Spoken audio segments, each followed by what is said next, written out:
আজকে আমরা প্রশ্ন তুলতে পারি যে কেন এত বৃদ্ধি পাচ্ছে? আমরা তো এত ঘটনা যে ঘটে তার কি একটা বিচার আমরা দেখি?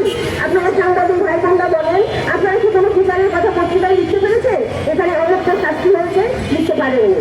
তার মানে কি ঘটনা ঘটছে কিন্তু তার কোনো বিচার হচ্ছে না?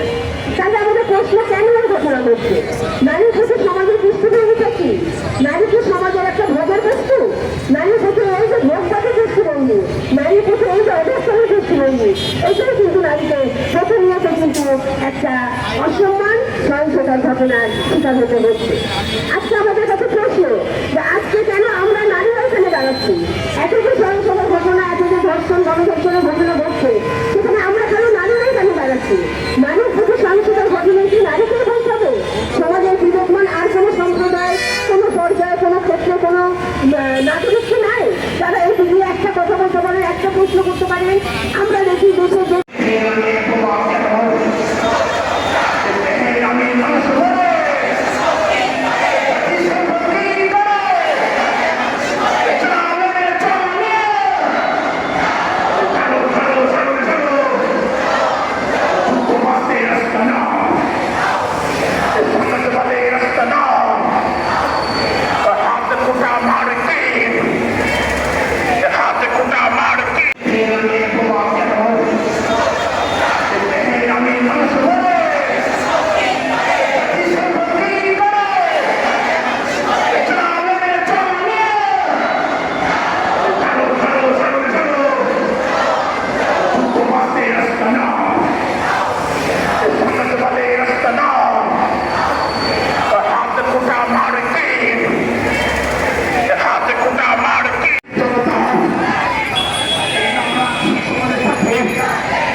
আমি প্রভাষক কবি রিপন শান, ভোলা দক্ষিণ প্রেস ক্লাবের সভাপতি ও লালমোহন মিডিয়া ক্লাবের প্রতিষ্ঠাতা সভাপতি।